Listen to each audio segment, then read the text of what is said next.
నమస్తే రేవంత్ రెడ్డి గారు. నమస్కారం అండి. సార్, తెలంగాణలో ఇప్పుడు తెలంగాణ కాంగ్రెస్లోనే పీసీసీ పదవి హాట్ టాపిక్ అయింది.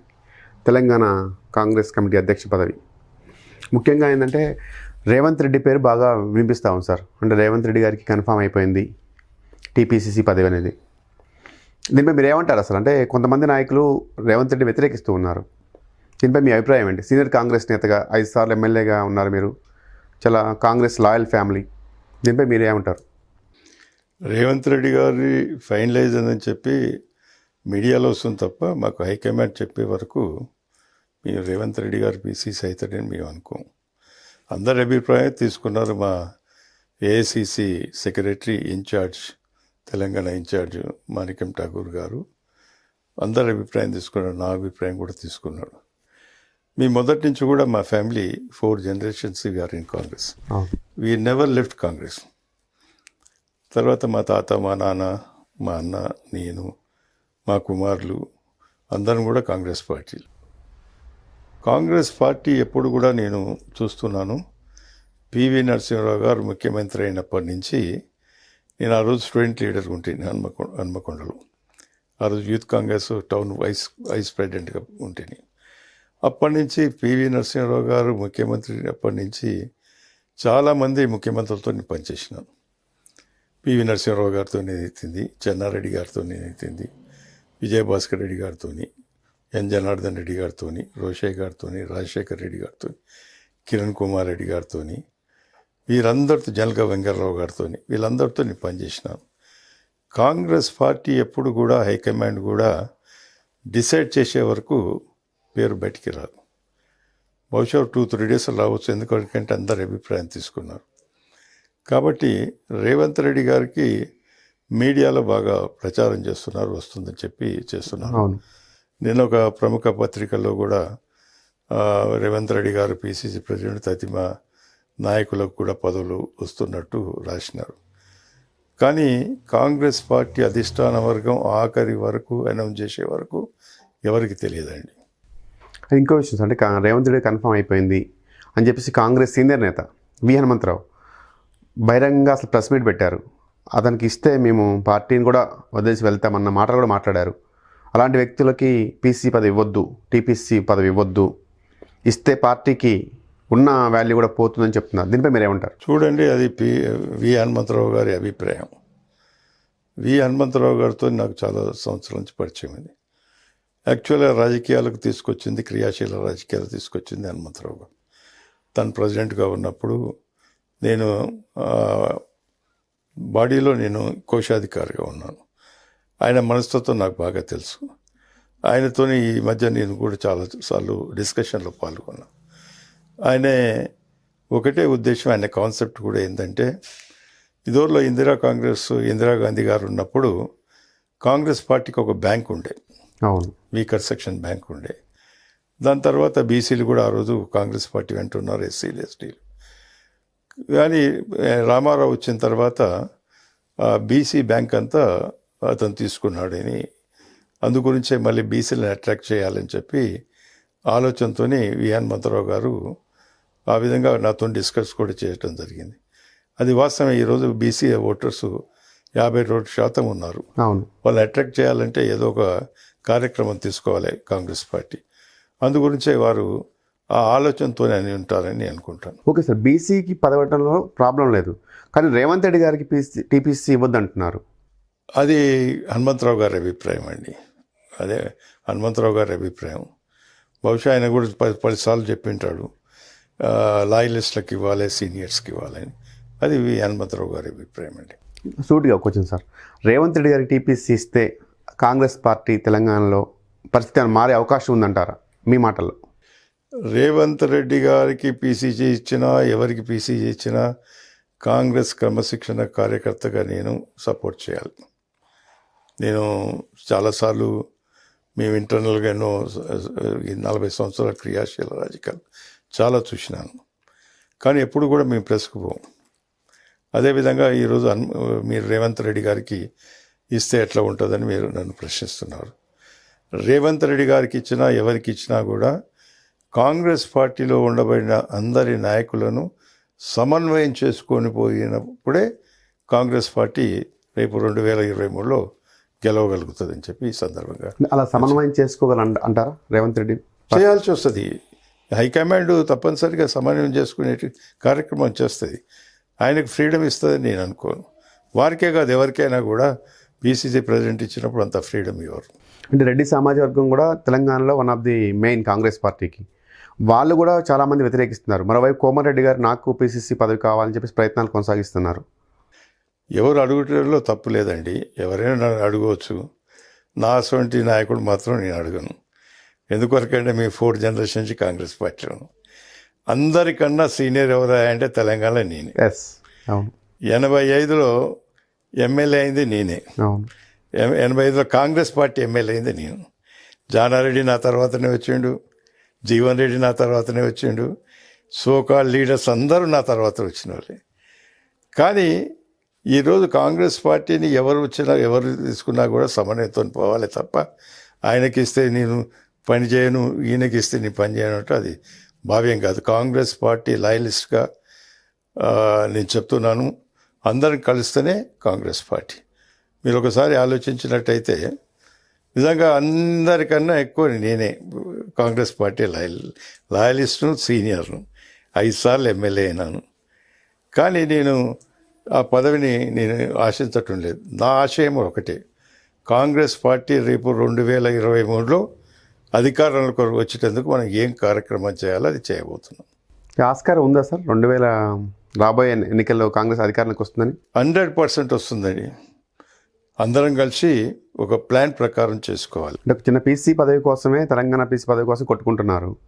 ఈ నేపథ్యంలో ఈ వర్గాలన్నీ కలిసి సమీకృతంగా పనిచేస్తాయా? ఇప్పుడు మేము కొట్టుకోవటం లేదండి, మీరు అది అనుకుంటున్నారు. కానీ ఇది ఒక పోటీ మాత్రమే తప్ప, ఓపెన్ బహిరంగ మాట్లాడుతున్నారు కదా, ఇది పోటీ మాత్రమే. ఈరోజే కాదు, మీరు ఎప్పుడైనా చూడండి. ఆ రోజు పివి నరసింహరావుకు వ్యతిరేకంగా చాలామంది ఉండేది. అదేవిధంగా విజయభాస్కర్కి వ్యతిరేకంగా మేము అందరం పనిచేసినాం.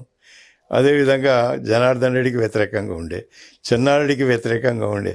ఆ రోజు బహిరంగంగానే మాట్లాడుకునేది.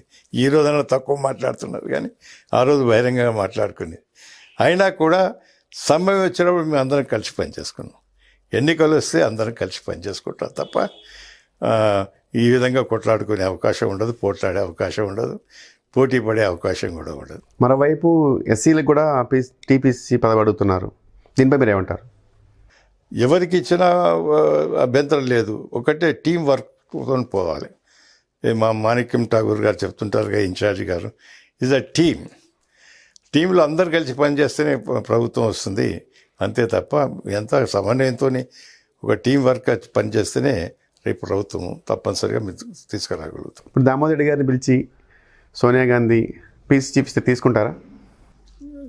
పీసీసీ కాదు, నన్ను కార్యకర్తగా పనిచేయమన్నా కూడా నేను తీసుకున్నాను. తెలంగాణ కాంగ్రెస్ అధ్యక్ష పదవి దామోదర్ రెడ్డి గారికి ఇస్తే తీసుకొని చేస్తారా? నేను అదే చెప్తున్నాను కదా, పీసీసీ పదవి ఇచ్చినా ఏ పదవి ఇచ్చినా కూడా హైకమాండ్ ఏది చెప్తే దానికి తప్పనిసరిగా నేను పనిచేయడానికి సిద్ధంగా ఉంటాను. మరి మీరు కూడా అడగొచ్చు కదా సార్, మీరు అందరికంటే సీనియరు, 5 సార్లు ఎమ్మెల్యే, కాంగ్రెస్ పార్టీకి మొదటి నుంచి మీ కుటుంబం చాలా అండగా ఉంది, మీరు ఎందుకు అడగట్లేదు?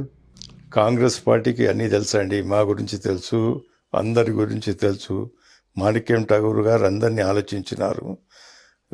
అదేవిధంగా మాణిక్యం ఠాగూర్ గారు నాకు కొన్ని ఇంపార్టెంట్ అసైన్మెంట్స్ కూడా ఇచ్చినారు. అసైన్మెంట్స్ కూడా నేను ఫుల్ఫిల్ చేసినాను. ఎట్లా ఉన్నది, ఇక్కడ పాపులేషన్ ఎట్లా ఉంటుంది, ఈచ్ కాన్స్టిట్యున్సీలో క్యాస్ట్ వైజ్ ఎట్లా ఉంటుంది అంటే, నేను 119 కాన్స్టిట్యున్సీలో క్యాస్ట్ వైజ్ రిపోర్ట్స్ ఇచ్చినాను. అదేవిధంగా ఇక్కడ ఉండబడిన దాదాపు ఎక్స్ మినిస్టర్స్ అయితేంది, ఎక్స్ పీసీసీ ప్రెసిడెంట్స్ అయితేంది, అదేవిధంగా ఎక్స్ ఎమ్మెల్యేస్ అయితేంది, వాళ్ళ బయోడేటా కూడా ఇవ్వమన్నారు. ఏ పార్టీలు ఎప్పుడు మారినారు, ఏ విధంగా మారినారు, లాయలిస్ట్ ఎవరు అంటే కంప్లీట్గా డీటెయిల్గా రిపోర్టు ఇవ్వటం జరిగింది. అందుగురించే నా అంతటి నేను కోరుకునే వ్యక్తిని కాదు. ఎప్పుడైనా కూడా నా అంతటి నేను ఏ పదవి కోరలేదు. వాటంతటి అవే వచ్చినాయి. మీ పని చేసుకుంటూ పోతుంటే పని వచ్చింది. నేను 5 సార్లు ఎమ్మెల్యేగా ఉన్నాను. 5 సార్లలో నాకు 8 సార్లు టికెట్ ఇచ్చినారు. 5 సార్లు ఎమ్మెల్యేగా ఉన్నాను. 7 సార్లు నాకు టికెట్ ఇచ్చింది. 5 సార్లు నేను ఎమ్మెల్యేగా గెలిచినాను, ఒకసారి ఇండిపెండెంట్ గెలిచినాను. కాబట్టి 2 సార్లు మంత్రిగా తీసుకోవటం జరిగింది. నేను క్యాబినెట్ మినిస్టర్గా ఉన్నాను. నేను ఎప్పుడు కూడా పదవుల గురించి అడగలేదు. వాటంతట అవే వస్తుంటాయి. మనం పని చేసుకుంటూ పోతుంటే వస్తాయని చెప్పి నా అభిప్రాయం. మరోవైపు తెలంగాణలో బీజేపీ కొంచెం ఫోర్స్గా ముందుకు వస్తూ ఉంది.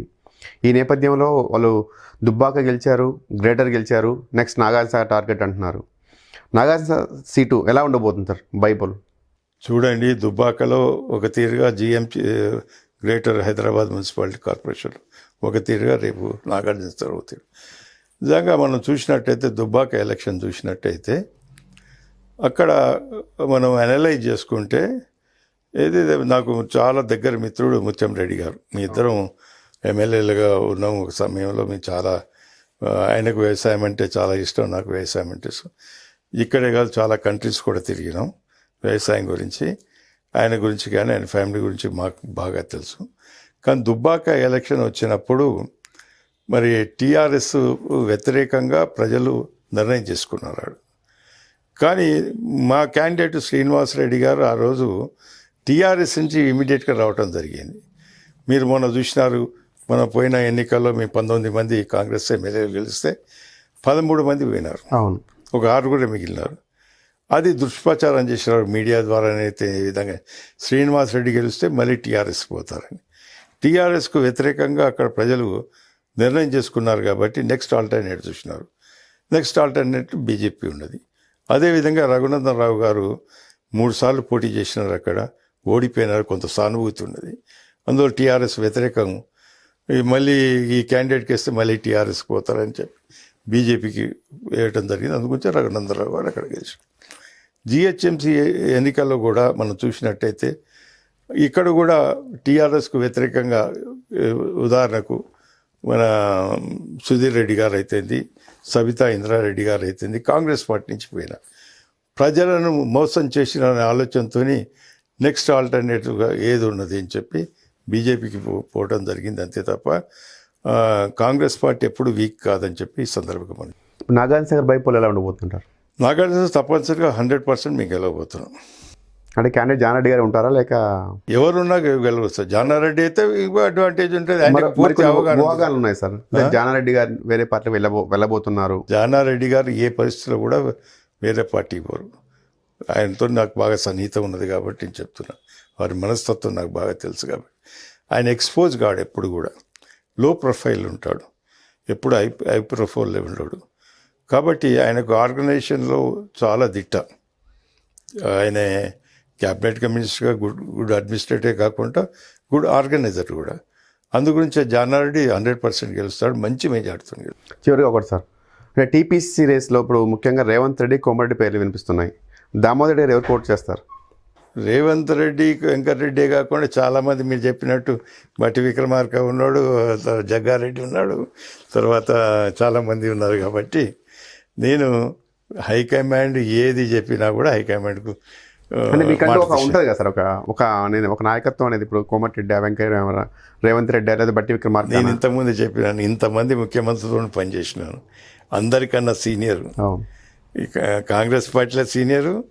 అదేవిధంగా నేను రాయలిస్ట్ను, 5 సార్లు ఎమ్మెల్యే అయినాను. తెలంగాణలో 5 సార్లు, కాంగ్రెస్లో ఎమ్మెల్యే అయిన వాళ్ళు చాలా తక్కువ, అరుదు.